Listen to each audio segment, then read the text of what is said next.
An All Hell Shadow remix. No way.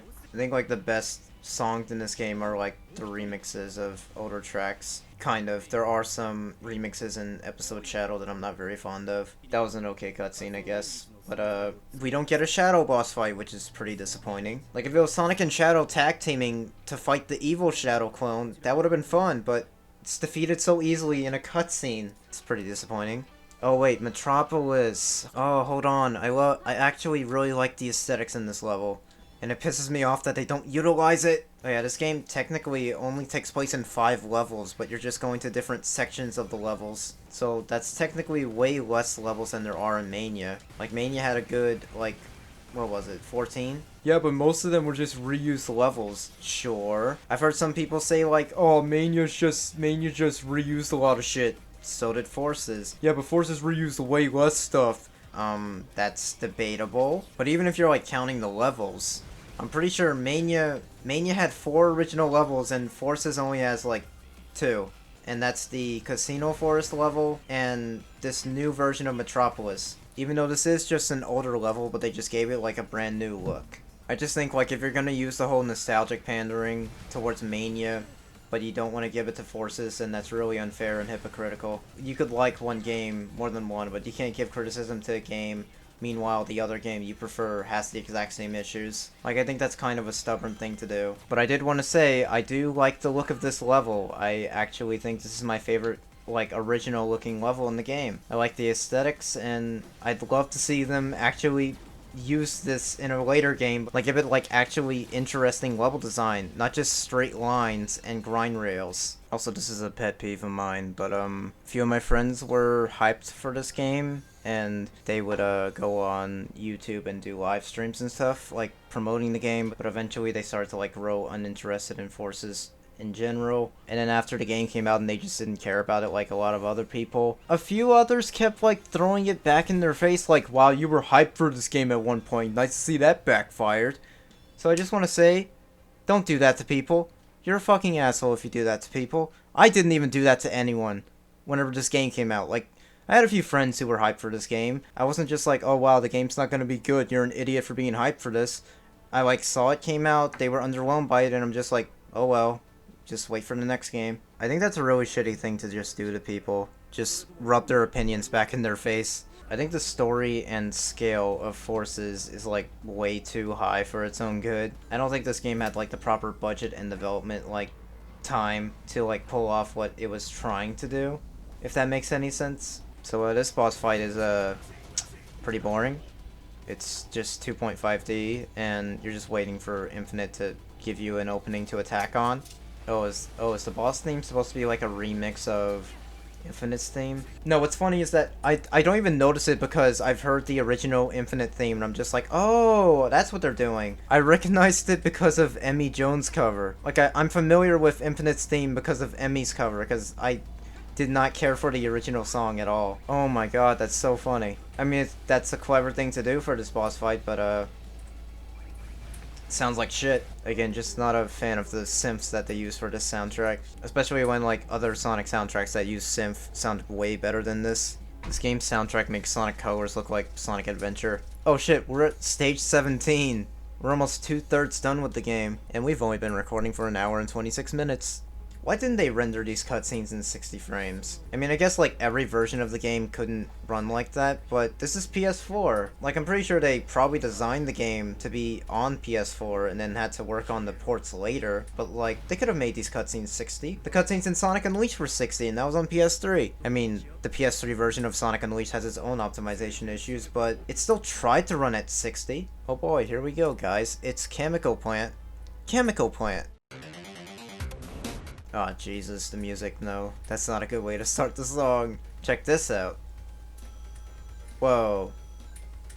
Okay, the physics kinda worked there, I was not expecting that. Why does it sound Genesis-like if the game doesn't look Genesis-like? Like, even Sonic Mania, that one pulled off the Genesis look, or 32X look, as I like to say. And even that one didn't even make the soundtrack sound this, like, shit. Also, I'm pretty sure that's not how those bumpers are supposed to work. Will we pick up speed? Nope, he went into a boost pad. Why does the drop dash have such weird physics in this game? Oh, the underwater sections, I hate this, because you start drowning way too fucking quickly. That wasn't a good example. Hold on. Look at this. Okay, first of all, why is that speed booster right there? Why is it in front of the freaking whoop-de-whoop? I can't even jump over it because, jump! There we go. Alright. Why does he need the speed booster? He has the spin dash! It's not like the boost. He can't run out of spin dash like power or anything. He could use it at any point he wants. Why are you putting dash pads in front of whoop-de-whoops? The controls and physics underwater are so shit. I enjoy using the drop dash, but it's not as satisfying to use as it was in Mania. Like, no doubt. Am I almost done with this level? Like, even like modern Sonic and the OC, like, I think the levels are boring. But for classic Sonic, I just genuinely don't have a good time in these levels. Like, at all. Thank God it's over. Full speed ahead. Da-da-da-da-da. No looking back. No giving up. Oh, no, wait. Wrong song.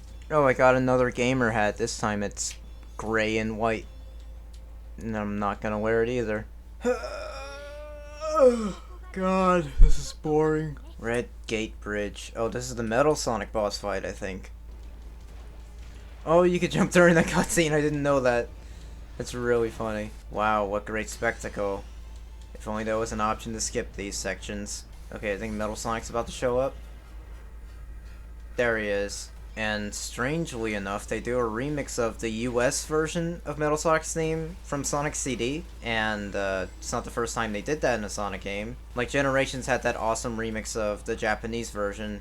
And they also did a remix of the American version, which didn't sound too bad. It actually sounded really good. It was one of my favorite remixes in Generations. But the remix in Forces,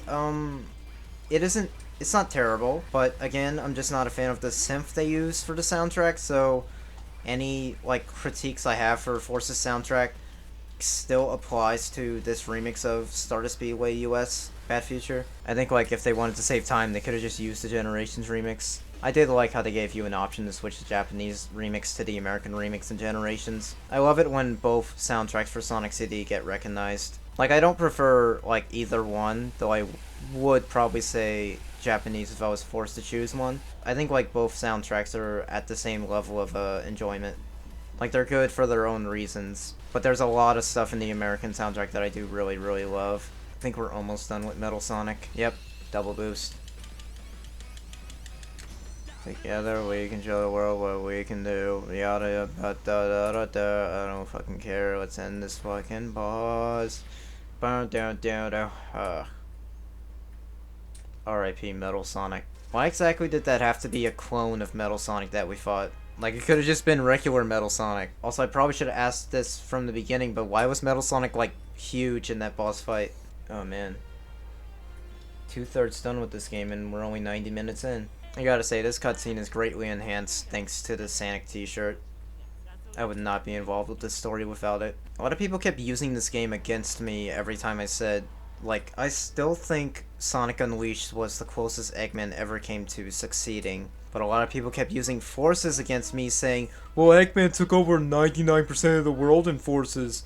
And I'm just like, yeah, that would have been interesting if they did something, you know, interesting with it in the story, but no, they didn't. It was just very try-hard and boring. I don't think this game had, like, the development time and thought put into it to top something as major as Sonic Unleashed. Maybe it is a little unfair that I keep, like, unfairly comparing this to Sonic Unleashed, but Unleashed is turning 10 years old in November this year, and it still looks way better than this game. It is a much better product than this game ever could be, and I don't understand why that's the case. The point of a successor or a follow-up is to improve upon what a previous entry did. That's usually the point of a sequel, but this game is not an improvement in any way. At least I don't think it is. That's like my biggest issue with Sonic Forces. It's a nothing game.